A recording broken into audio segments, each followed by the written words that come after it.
Welcome to Zee Telugu news. Telangana నీటిపారుదల శాఖలో భారీ ప్రక్షాళన షురువైంది. ఈఎన్సీ మురళీధర్ రావును తొలగిస్తూ ప్రభుత్వం చర్యలకు దిగింది. కేఆర్ఎంబీలో నిర్లక్ష్యం వహించారని ప్రభుత్వం వేటు వేసింది. అలాగే Kaleshwaram in charge ENC Ramagundam ENC వెంకటేశ్వరరావును సర్వీస్ నుంచి తొలగిస్తూ ఉత్తమ్ కుమార్ రెడ్డి ఆదేశాలు జారీ చేశారు.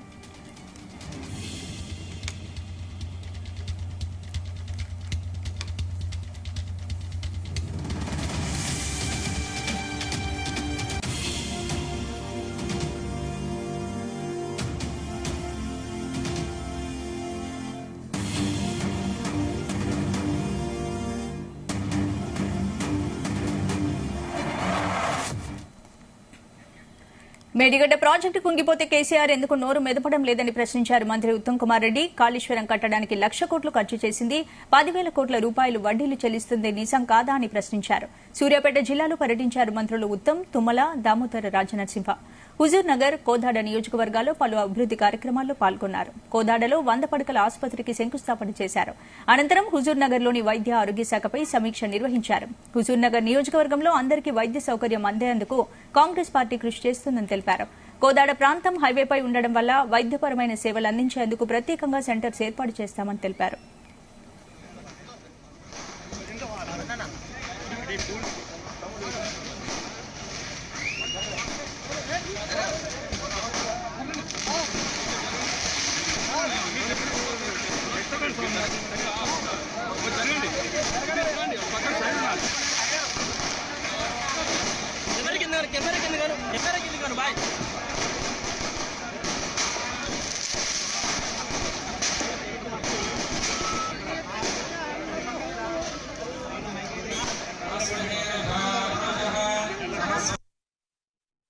అసలు కాళేశ్వరం ప్రాజెక్టు వాళ్ళు ప్రతిపాదించింది 8 టీఎంసీ అటు తీసుకుపోతారు.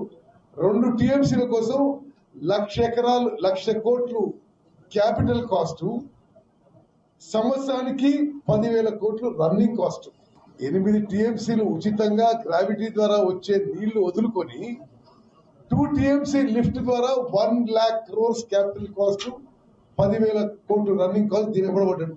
ఈ రోజు ఏం పరిస్థితి అంటే ఇరిగేషన్ మంత్రిగా నేను మనం చేస్తున్నా, అసలు ఇంత దౌర్భాగ్యత పరిస్థితి, ఇంత దరిద్రపు ప్రభుత్వం ఈ దేశంలో మరొకటి, స్వతంత్ర భారతదేశంలో మరొకటి లేదు.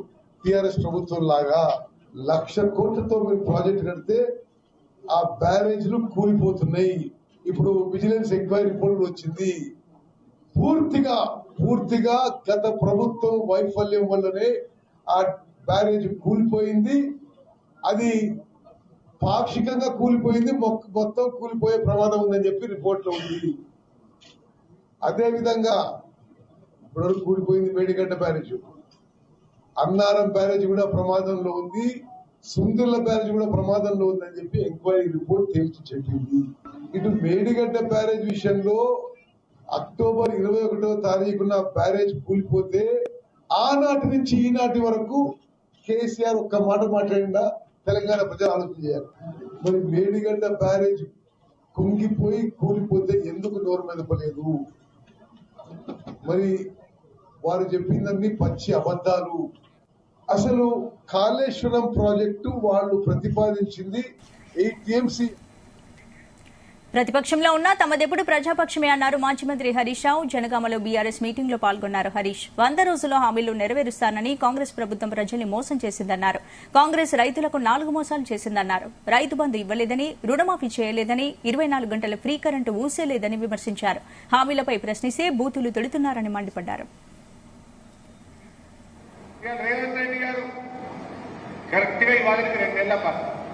కాంగ్రెస్ గవర్నమెంట్ వచ్చి డిసెంబర్ 7 నాడు ఎక్కింది, ఇలా ఫిబ్రవరి 7 బరాబర్ 2 నెలలు నిండింది, 60 రోజులైంది. వాళ్ళు ఏం చెప్పింది? 100 రోజుల్లో ఇది చేస్తాం అవి చేస్తామని చెప్పింది. ఇంకా కొన్ని అయితే ఏం చెప్పిందంటే 100 రోజులు కూడా కాదు, డిసెంబర్ 9వ తారీఖు నాడు నేను ప్రమాణ స్వీకారం చేస్తా, అదే రోజు 2 లక్షల రుణమాఫీ ఏకకాలంలో చేస్తానన్నడా లేదా? పోయిన 4 మంది అయితే ఉన్న 4 పుష్పీకినట్టు 4,000 మాట 2,000 రాజకీయలేదు.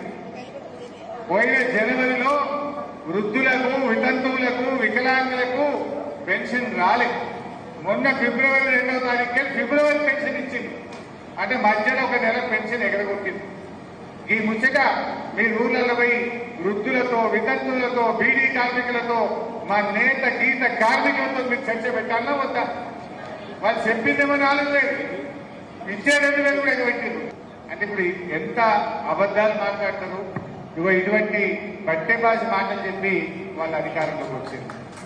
అట్లే రైతు బంధు, ఆ రోజు నేను ఇదే పాలకుర్తికి వచ్చి ఎన్నికల కమిషన్ అనుమతి వచ్చింది, రేపు పొద్దున మీ ఫోన్లన్నీ టింగు టింగున మోగుతాయి, మీ బ్యాంకుల్లో పైసలు పట్టాయని చెప్పినాం మనం. వీళ్ళేమో ఇదే బచ్చలపేట చెప్పిన వీళ్ళు ఏం చెప్పిండ్రు, ఇప్పుడైతే 10,000 మేము వస్తే 15,000 పడతాయన్నారు అని ఎలక్షన్ కమిషన్ కు పోయి హరీష్ రావు పైసలు వేస్తా అంటుంటే ఆపమని ఆపించేది. అంటే ఇచ్చే పైసలు ఇయ్యలేదు, 15,000 ఇస్తామన్నారు. మరి ఆ 15,000 దిక్కులేదు, ఈ 10,000 కూడా దిక్కులేవు. పడ్డాయి అందరికీ. ఇప్పటికి ఇంకా 2.5 ఎకరాలు 3 ఎకరాలనే ఆగిపోయి. మన కేసీఆర్ ఉందని చెప్పిన రైతు బంధు ఆగినాదే. కరోనా కష్టకాలంలో కూడా రైతు బంధు మన కేసీఆర్ ఇచ్చింది. వీళ్ళు ఇచ్చిన అరేపుడు మేము రైతులకు ఆపినాం, ఉద్యోగస్తులకు జీతాలు ఇస్తాము అన్నారు. ఓ రోజు మాట్లాడింది మొన్న ఎప్పుడు, రైతులకు రైతు బంధు ఆపినా ఉద్యోగస్తులకు మాత్రం 1వ తారీఖు వేసినాడు. పోనీ అదన్నా నిజమా? నిన్ననే మా చేరియాలకి టీచర్లు ఫోన్ చేసిండ్రు, సిద్దిపేటకి వెళ్ళి ఉద్యోగస్తులు ఫోన్ చేసిండ్రు, అన్న 7 తారీఖు వచ్చింది ఇంకా జీతాలు వల్లేదే అంటూ. మరి ఎటు దిగినట్టు పైసలు? రైతులకు ఆపినా ఉద్యోగస్తులకు వేసినటివి. 7 తారీఖు వచ్చినా మా చేరియాల టీచర్లకు పైసలు వల్లే, మా సిద్దిపేట ఉద్యోగస్తులకు జీతాలు వల్లేదంటే మరి ఎటు పోతున్నట్టు పైసలు? వ్యవహారం నడిపొస్తలేదా? వ్యంగ్యం తప్ప వ్యవహారం రాదా మీకు? ఎంతసేపు వ్యంగ్యంగా మాట్లాడలేదు తప్ప వ్యవహారం నడిపొస్తలేదు వాళ్ళకి. ఇక రేవంత్ రెడ్డి గారు సీఎం జగన్ ప్రతిపక్ష నేత చంద్రబాబు రాష్ట ప్రయోజనాలను తాకట్టు పెట్టారని మండిపడ్డారు వై షర్మిల. ప్రత్యేక హోదా ఆంధ్ర రాష్ట ప్రజల హక్కు అని స్పష్టం చేశారు. అసెంబ్లీ సమావేశాల్లో ఈసారైన ఏపీకి జరుగుతున్న అన్యాయంపై చర్చించాలని డిమాండ్ చేశారు. వైసీపీ టీడీపీని ఇంటికి పంపాలన్న వై షర్మిల, కాంగ్రెస్ పార్టీని ఆశీర్వదిస్తేనే ప్రత్యేక హోదా సాధ్యమవుతుందన్నారు.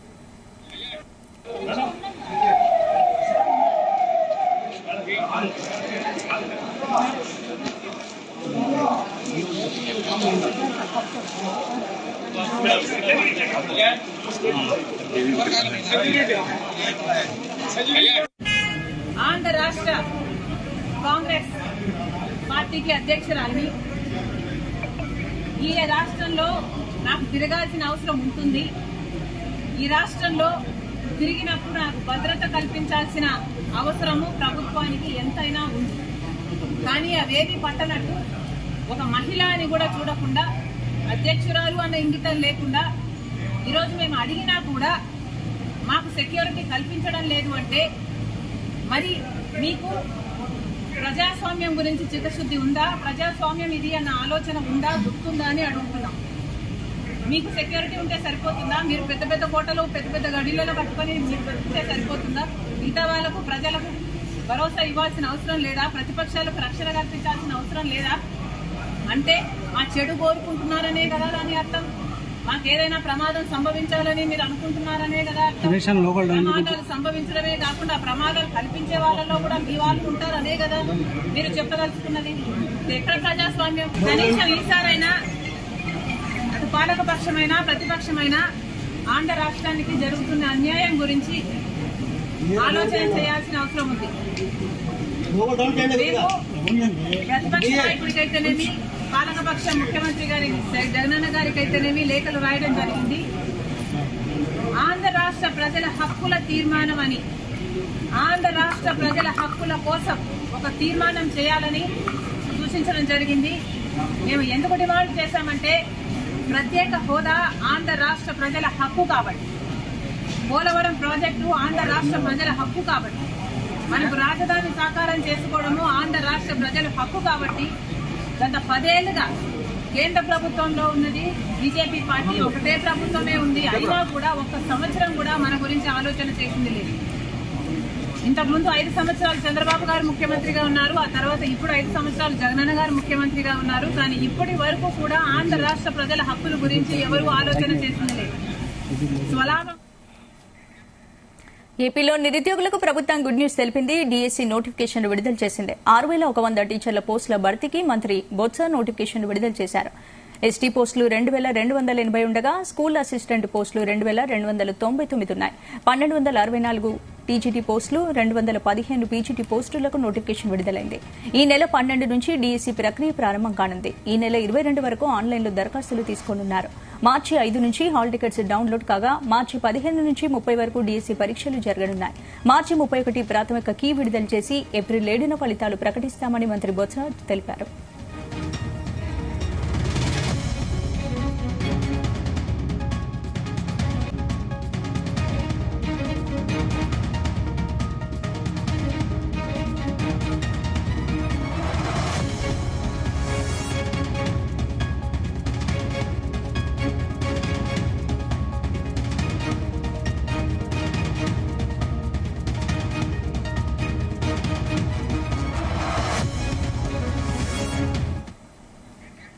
బీజేపీతో పొత్తు కోసం ఢిల్లీ పెద్దల ఇంటి దగ్గర చంద్రబాబు కాపలా కాస్తారని ఆరోపించారు ఎంపీ మార్గాని భరత్. ప్రధాని మోడీ, అమిత్ షా పట్ల చంద్రబాబు వ్యవహరించిన తీరు అందరికీ గుర్తుందన్నారు.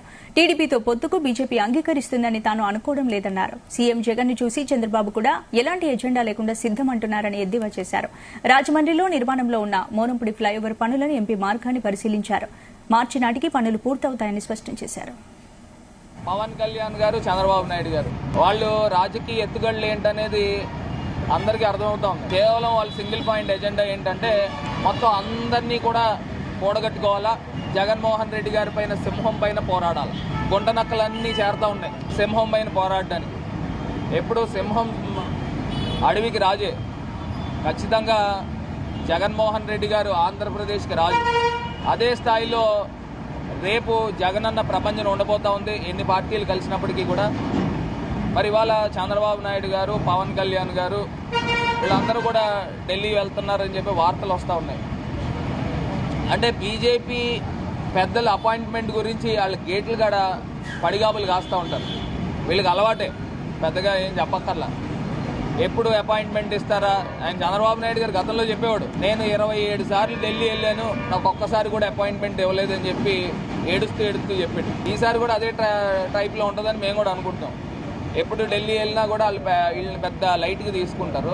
బీజేపీ పార్టీ వీళ్ళతో పొత్తుల్లోకి వెళ్తారని నేనైతే అనుకోవట్లా. ఎందుకంటే చంద్రబాబు నాయుడు అంత నటోరియస్, వాళ్ళే చెప్పారు, అంత డర్టీయెస్ట్ పొలిటీషియన్ పవన్ కళ్యాణ్ గారు, చంద్రబాబు నాయుడు గారు వాళ్ళు రాజకీయ ఎత్తుగడలు ఏంటనేది అందరికీ అర్థమవుతాం. కేవలం వాళ్ళ సింగిల్ పాయింట్ ఎజెండా ఏంటంటే మొత్తం అందరినీ కూడా కూడగట్టుకోవాలా, జగన్మోహన్ రెడ్డి గారి పైన సింహం పైన పోరాడాలి. గుంట నక్కలన్నీ చేరుతూ ఉన్నాయి సింహం పైన పోరాడడానికి. ఎప్పుడు సింహం అడవికి రాజే. ఖచ్చితంగా జగన్మోహన్ రెడ్డి గారు ఆంధ్రప్రదేశ్కి రాజు. అదే స్థాయిలో రేపు జగనన్న ప్రపంచం ఉండబోతా ఉంది ఎన్ని పార్టీలు కలిసినప్పటికీ కూడా. మరి ఇవాళ చంద్రబాబు నాయుడు గారు, పవన్ కళ్యాణ్ గారు వీళ్ళందరూ కూడా ఢిల్లీ వెళ్తున్నారని చెప్పి వార్తలు వస్తూ ఉన్నాయి. అంటే బీజేపీ పెద్దల అపాయింట్మెంట్ గురించి వాళ్ళ గేట్లు కాడ పడిగాపులు కాస్తూ ఉంటారు. వీళ్ళకి అలవాటే, పెద్దగా ఏం చెప్పక్కర్లా. ఎప్పుడు అపాయింట్మెంట్ ఇస్తారా? ఆయన చంద్రబాబు నాయుడు గారు గతంలో చెప్పేవాడు, నేను 27 సార్లు ఢిల్లీ వెళ్ళాను, నాకు మోడీ డైరెక్షన్లోనే జగన్, కేసీఆర్ పనిచేస్తున్నారని ఆరోపించారు కాంగ్రెస్ నేత జగ్గారెడ్డి. తెలంగాణలో కాంగ్రెస్ కూలిపోతుందని ఎంపీ విజయసాయిరెడ్డి చెప్పడం దుర్మార్గమన్నారు. విజయసాయిరెడ్డి ఏమైనా బ్రోకర్ పని చేస్తున్నాడా అని ప్రశ్నించారు. జగన్, కేసీఆర్ ఎన్ని కుట్రలు చేసినా కాంగ్రెస్ పార్టీ 5 ఏళ్లు అధికారంలో ఉంటుందన్న జగ్గారెడ్డి బీఆర్ఎస్ కు చెందిన 20 మంది ఎమ్మెల్యేలు కాంగ్రెస్ లో చేరుతారని తెలిపారు. ఈ మధ్య కాలంలో పార్లమెంట్ లో కూడా విజయసాయిరెడ్డి కూడా పార్లమెంట్ ఎన్నికల తర్వాత తెలంగాణ రాష్ట్రంలో కాంగ్రెస్ గవర్నమెంట్ పడిపోతుంది అని విజయసాయిరెడ్డి పార్లమెంట్ రాజ్యసభలో మాట్లాడాడు. పార్లమెంట్ ఎక్కడో మాట్లాడాడు రాజ్యసభలో. దాని మీద మా మాణిక్ ఠాకూర్ గారు కూడా కౌంటర్ ఇచ్చాడు. ఏది ప్రెస్ మీట్ లో కౌంటర్ కూడా ఇచ్చాడు. నేను విజయసాయిరెడ్డికి అడుగుతున్నా, తెలంగాణలో గవర్నమెంట్ పడిపోవడానికి నువ్వు ఒకళ్ళ తీసుకున్నావా? బీజేపీ దగ్గర నువ్వు ఒకళ్ళ తీసుకున్నావా? జగమెరిగిన సత్యం ఏంటి అని అంటే కేసీఆర్, జగన్ ఒకటే. కేసీఆర్ జగన్ వేరు వేరు కాదు, వాళ్ళిద్దరు ఒక్కటే. వాళ్ళ ఇద్దరికి డైరెక్టర్ ఏ పార్టీ అంటే బీజేపీ, ప్రధానమంత్రి మోడీ. మోడీ బీజేపీ డైరెక్షన్ లోనే అటు జగన్ ఇటు కేసీఆర్ పనిచేస్తున్నారు. ఇది జగమెరిగిన సత్యం, ఇది వాస్తవం కూడా. ఇదంతా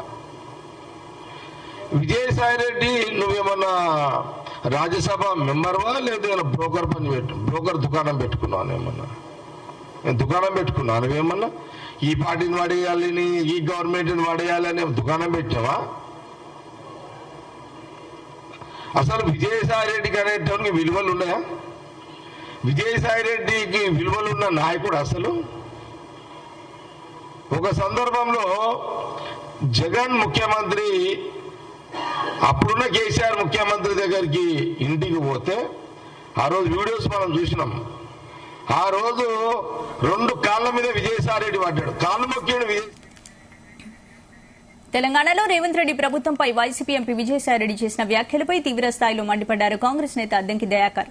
ప్రధాని మోడీ కోసం తెలంగాణలో ప్రజల ప్రభుత్వాన్ని కూలుస్తారంటూ ఫైర్ అయ్యారు. రాష్ట్రంలో సొంత తల్లి చెల్లిని చూడని జగన్ ప్రభుత్వం మహిళలకు ఏ సంక్షేమం అందిస్తుందని విమర్శించారు అద్దంకి దయాకర్.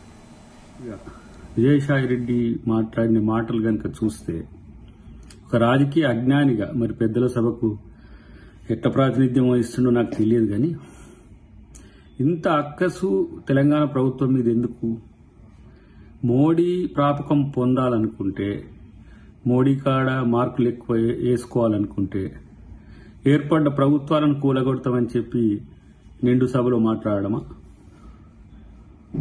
నీకు ఏ రాజకీయ తెలివి ఉందో ఇప్పుడు అర్థమవుతున్నది.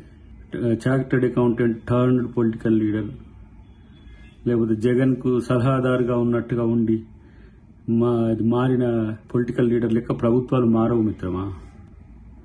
ఇలా షర్మిల అక్కడికి వచ్చి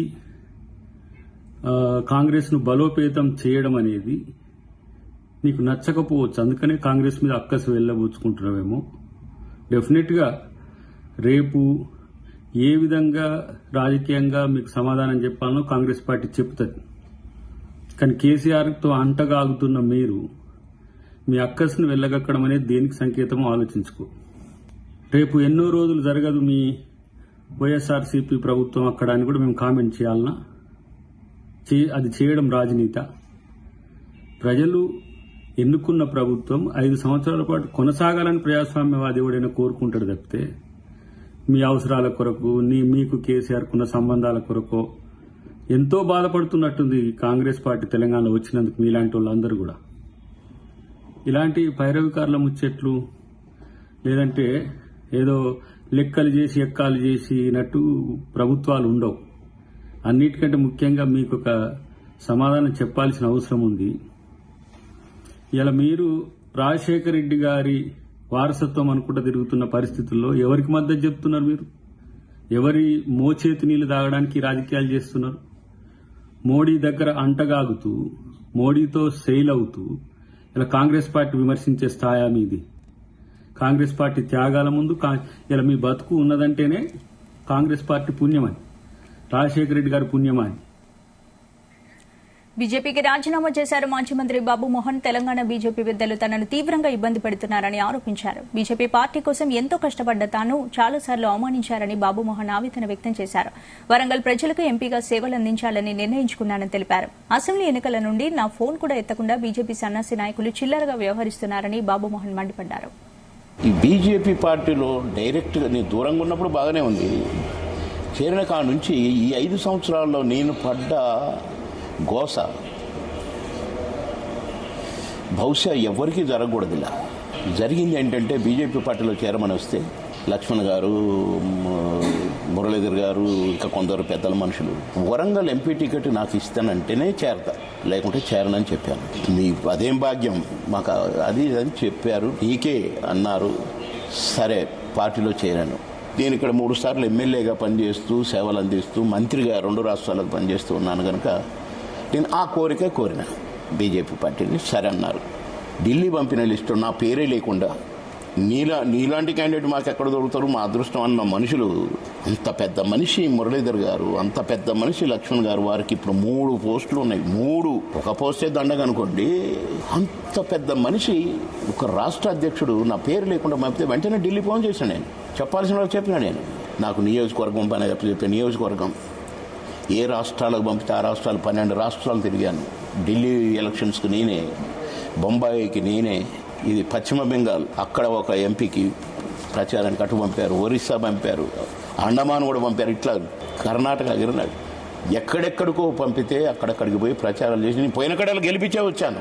అబద్ధమైతే మీడియాలో చూసుకోవచ్చు, నన్ను పంపిన వాళ్ళు నాతో పాటు ప్రచారానికి వచ్చిన వాళ్ళు చూసుకోవచ్చు. అలా ఈ 5 years కూడా మళ్ళీ కాన్స్టిట్యూన్సీలో అన్ని కమిటీలు వేసింది నేనే, అన్ని మీటింగ్లు పెట్టింది నేనే. ఏ మీటింగ్ అన్నా మీటింగ్ అనగానే ఏ మంత్రి వచ్చినా నేనే. ఇప్పటికే 5 సంవత్సరాలు వేస్ట్ అయిపోయింది. అటు సినిమాలు పోగొట్టుకున్నాను, రోజుకు 5-6 షూటింగ్లు చేసే నేను సినిమాలు కూడా పోగొట్టుకున్నాను. ఎందుకంటే వెట్టి చాకరీ చేశాను కదా. ఆ రాష్ట్రం పోయి ఈ రాష్ట్రం పోయి ప్రచారాలు చేసి ఖడ్గపూర్ పోతే ఉదయం 9 గంటలకు ప్రచార రథం ఎక్కితే రాత్రి 10 గంటలకు దిగాను సార్. 90,000 మెజారిటీ గెలిచింది అక్కడ. ఇది పశ్చిమ బెంగాల్ గవర్నమెంట్ మీద బీజేపీ అభ్యర్థి. అట్లా నేను ప్రచారాలు చేసి గెలిపించినండి. కానీ నాకు ఇట్లా మొండి చేసి చూపడం న్యాయమా సార్? ఇప్పుడు వాళ్ళతోటి నన్ను తిట్టిపిస్తున్నారండి. నేను తిట్టగలను, నాకు తిట్టడం వచ్చు. ఏ రకంగా తిట్టాలంటే ఆ రకంగా తిట్టగలను. అన్ని రకాల తిట్లు వచ్చు నాకు. కానీ నేనేం అనదలుచుకోలేదు, ఎవరిని ఏం అనదలుచుకోలేదు. వాళ్ళ విజ్ఞతకే వదిలేసి పార్టీ నుంచి తప్పుకోవాలనుకున్నాను. నేను ప్రెస్ మీట్ పెట్టాలనుకున్నాను. కానీ ప్రెస్ క్లబ్లో ఇవాళ ఈ కార్యక్రమం కూడా ఉండేసరికి తను ఎవరైనా ఏదైనా అడిగితే కూడా చెప్పాల్సి వస్తుంది, తప్పదు. కనుక ఎందుకో అసలు డైరెక్ట్గా నేను బీజేపీకి రాజీనామా చేస్తున్నాను, రేపు ఏం చేస్తానో ఏమవుతానో తెలియదు. కానీ జీవితంలో ఖచ్చితంగా ఒక్కసారి వరంగల్ ప్రజలకు మాట ఇచ్చాను కనుక, నేను అక్కడ పుట్టాను కనుక ఎంపీగా పోటీ చేస్తాను, గెలుస్తాను. ఓన్లీ లక్ష్మణ్ గారు, ఓన్లీ కిషన్ రెడ్డి గారు నాకు టికెట్ ఇవ్వకూడదు, నేను ఎట్లయినా వెళ్ళిపోయేటట్టు చేయాలని మాత్రమే 3వ లిస్టులో నా పేరు పెట్టడం, మళ్ళీ అక్కడ కూడా సహకరించకపోవడం. మళ్ళీ ఇప్పుడు నా పేరు ప్రస్తావన ఒక్క ఫోన్ కాల్ లేదు సార్. ఇప్పటి వరకు డిసెంబర్ నుంచి నాకు ఒక ప్రోగ్రాం చెప్పట్లేదు సార్. అమిత్ షా గారు వచ్చినా చెప్పట్లేదు, మోడీ గారు వచ్చినా చెప్పట్లేదు. అసలు కనీసం నా పేరే ఎత్తకుండా ప్లాన్ చేసి పొమ్మనకుండా పొగబెడదాములే. ఎవరు సార్ పర్సన్? ఎవరు డైరెక్ట్ అని చెప్తున్నా కదండి. కిషన్ రెడ్డి గారు మరి అధ్యక్షుడు. ఆయనకు తెలియదా? బాబు మోహన్ మంత్రిగా ఉన్నప్పుడు ఆయన ఎమ్మెల్యే. బాబు మోహన్ ఎందుకు రావట్లేదని అడగడా? బాబు మోహన్ ఏ మీటింగ్కి ఎందుకు పిలవట్లేదని అడగడా? ఏం కిషన్ రెడ్డి అడగ 3 పోస్టులు ఉన్నాయి కదా, 3 పోస్టులు ఎందుకండి? గాడిదలు కట్టడానిక? పార్టీని బలోపేతం చేయడానికి. హెచ్ఎండిఏ మాజీ డైరెక్టర్ శివబాలకృష్ణ ఏసీబీ కస్టడీ ముగిసింది. దీంతో శివబాలకృష్ణను నాంపల్లి కోర్టులో ప్రవేశపెట్టారు ఏసీబీ అధికారులు. దీంతో ఆయనకు మరో 14 రోజుల రిమాండ్ను పొడిగించింది కోర్టు. దీంతో శివబాలకృష్ణను ఏసీబీ అధికారులు చెంచల్గూడ జైలుకు తరలించారు. ఇక 8 రోజుల విచారణలో శివబాలకృష్ణ ఏసీబీ అధికారులకు కీలక విషయాలు వెల్లడించినట్లు తెలుస్తోంది.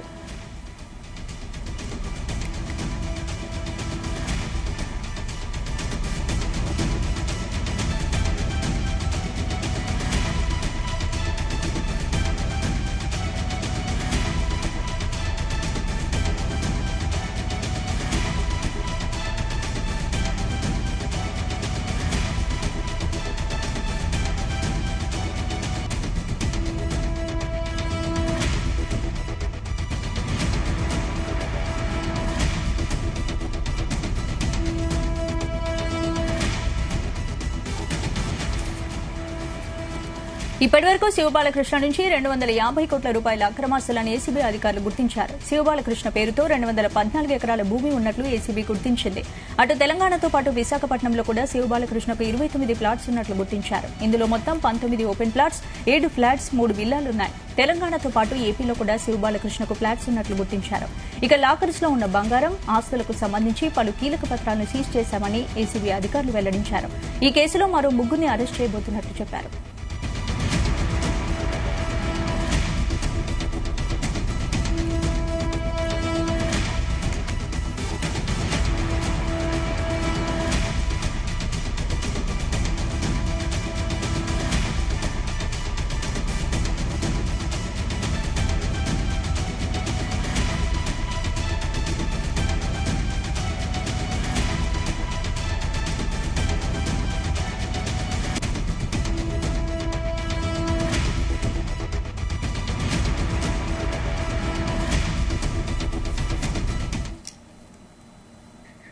సీఎం రేవంత్ రెడ్డిపై బీఆర్ఎస్ నేత బాల్కసుమన్ చేసిన వ్యాఖ్యలపై నిరసనలు కొనసాగుతూనే ఉన్నాయి. కార్వాన్ నియోజకవర్గం లంగర్ హౌస్ లో కాంగ్రెస్ నేతలు ఆందోళనకు దిగారు. సీఎంపై అసభ్య పదజాలంతో తీవ్ర వ్యాఖ్యలు చేసిన బాల్కసుమన్ పై చర్యలు తీసుకోవాలని డిమాండ్ చేశారు. బాల్కసుమన్ దిష్టిబొమ్మను తగలబెట్టి నిరసన వ్యక్తం చేశారు. కాంగ్రెస్ పాలనను చూసి తట్టుకోలేక బీఆర్ఎస్ నాయకులు ఇష్టం వచ్చినట్లు మాట్లాడుతున్నారని ఫైర్ అయ్యారు. ఈ కార్యక్రమంలో కాంగ్రెస్ నాయకులు, టీపీసీసీ స్టేట్ సెక్రటరీ శోభా పాండే, అడ్వకేట్ ఎం కమలాకర్, గడ్డం శంకర్, లక్ష్మణ్, భోగివంశీ పాల్గొన్నారు.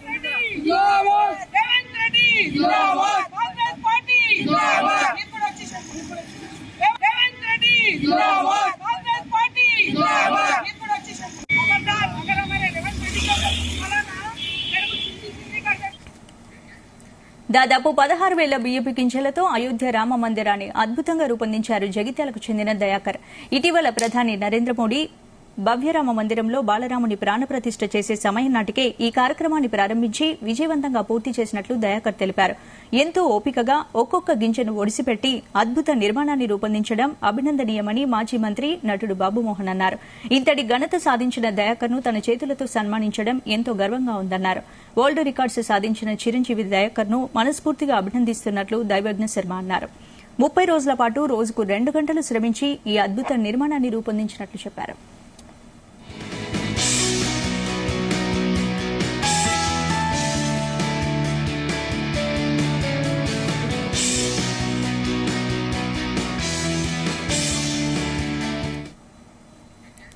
ఇవి bulletin updates. Keep watching Zee Telugu news.